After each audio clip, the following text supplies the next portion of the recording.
Basically, I wrestled a little bit with even sending this video out, but I thought that I really want to keep everybody up to date. I want to be transparent as possible. I want you to know what I know, and I won't name the bike company only because I didn't ask, and I feel bad if I'm naming somebody and didn't ask, but everything is public knowledge that I'm about to tell you. It just takes a little bit of digging, and they put it out in a nice little easy statement to read.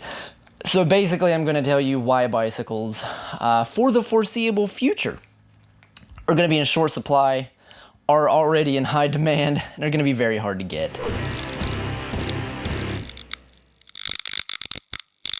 All right, do not mind the hair. Like I said, it's literally like 6 in the morning right now. So situation, one of the biggest situations is, COVID-19. It is still ravaging a lot of the world. And that was hard for me to grapple with because I am in the States. We pretty much have a great scenario going on here with the vaccine.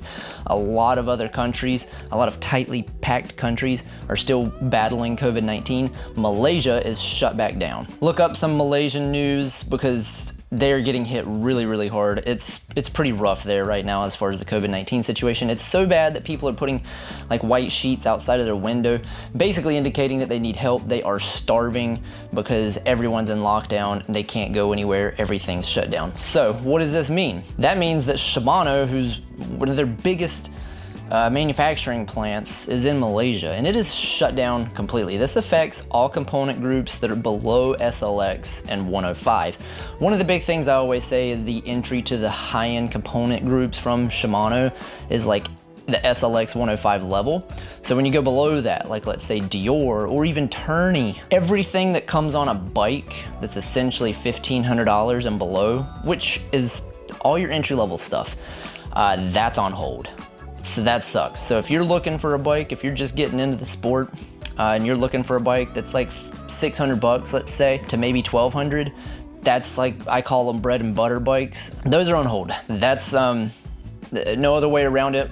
We have to wait for Malaysia to open up. I did see where Shimano is also upfitting one of their factories in Japan to make it a new state-of-the-art factory, be able to produce more, but they're also opening another factory in Singapore. Hopefully that will relieve some of the stress of what they've been going through as far as demand, low production. The second situation is basically that container shortage is extremely real. There's been a recent fire in Shanghai that shut down the transportation of hazardous containers. Hazardous containers is the e-bikes and e-bike batteries. There's thousands of e-bikes that are completed with a challenge of booking containers. So they're working on solutions, they say, has not been solved. Standard containers are in short supply.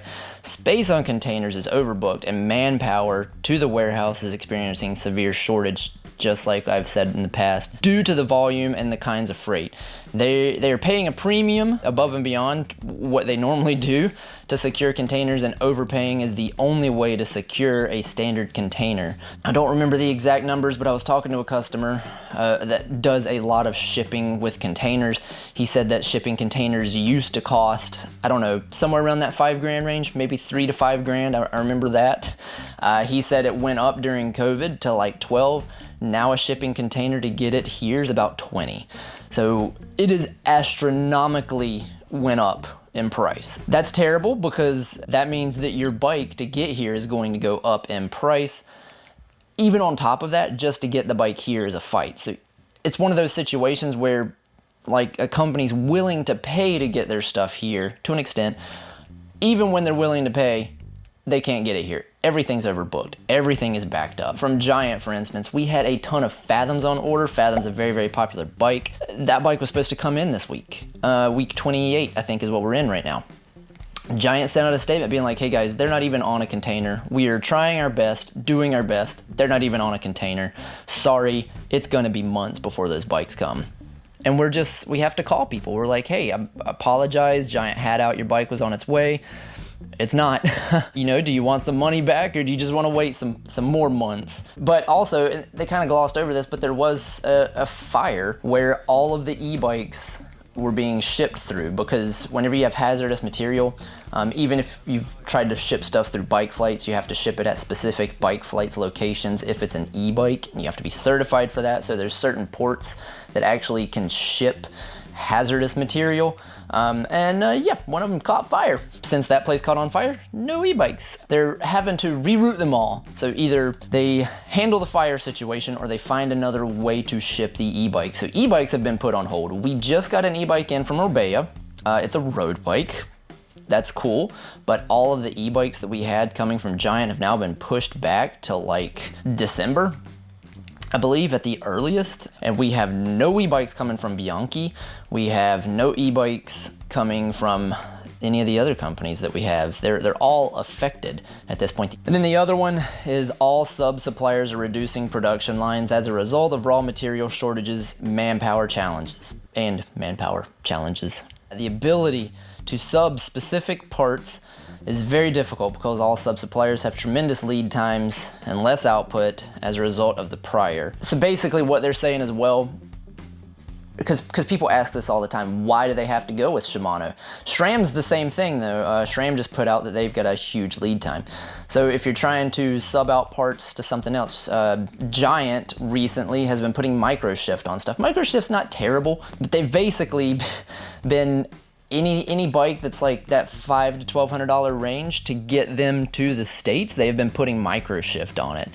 That would be like an alternative to Shimano. A lot of people come in, it's like, well, if Giant, for instance, or Orbea or GT has all these frames and all they're doing is waiting on parts, why don't they just buy parts from someone else? There's only a handful of, I guess, big parts manufacturers, component group set manufacturers, I guess. Like you've got Campy, which they don't really do much for mountain biking or entry level stuff.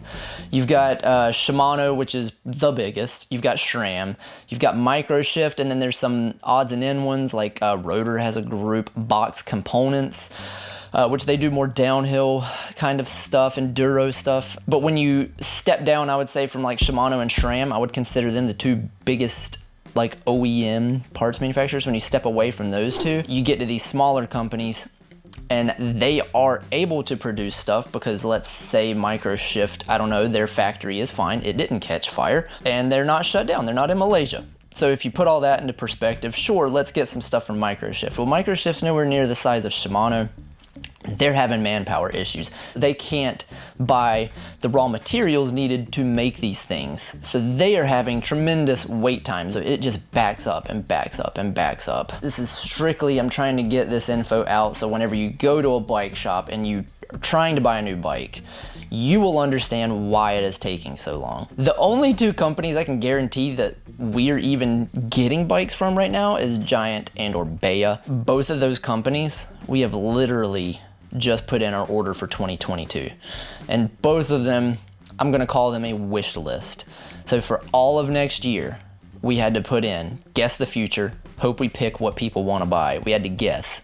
Well, educated guess, I guess. Educated guess, I guess. Orbea and Giant, Bianchi, all of them are trying to be pretty transparent, but I also know that they are probably going through so much crap right now. They are probably working 12-hour days every day, day and night. I could only imagine. I feel for you guys. What made me really want to do this video is because I've had a couple customers come in and they have no idea. They're like, hey, I'm here to buy a bike, man. And when I tell them we don't have any, I actually had a guy get really, I won't say mad at me, but he was like, why can't I buy a bike? You're a bike shop. Also had a woman break down crying in the store. She might have had a bad day, who knows? But she was looking for a birthday present and birthday was a couple days away. And I was like, ma'am, I'm sorry. That is literally impossible for us to get you a bike within a couple days. Actually in a normal year that would be, but I digress. I'm not going down the story road just yet. That's what I have for you. It's not great news, but at least you now will be a little bit more prepared when you go into a bike shop looking for a bike. If you know that you want a bike before the end of 2022, I would start looking now. As bad as that sounds, start looking now. Call around to bike shops, tell them, hey, 2022, I want a Giant Trans X. Tell them you want it, see what their system is. Every bike shop is different. Parts as well, if you think you need a chain, even chains are getting hard to get. Be prepared to wait for it. or be preemptive, buy it preemptively. Thank you guys. I love you all. Make sure you like, subscribe, hit the bell notification, because every time something comes out about the bike industry like this, I will try to get it to you as quickly as possible. This update was out probably a week ago, and I kind of wrestle with even if I should just be the person telling most people. I YouTubed it. Not a lot of people are putting this info out, so I thought I don't need to, but I want to. I will see everyone in the next video. Yeah. Bye-bye.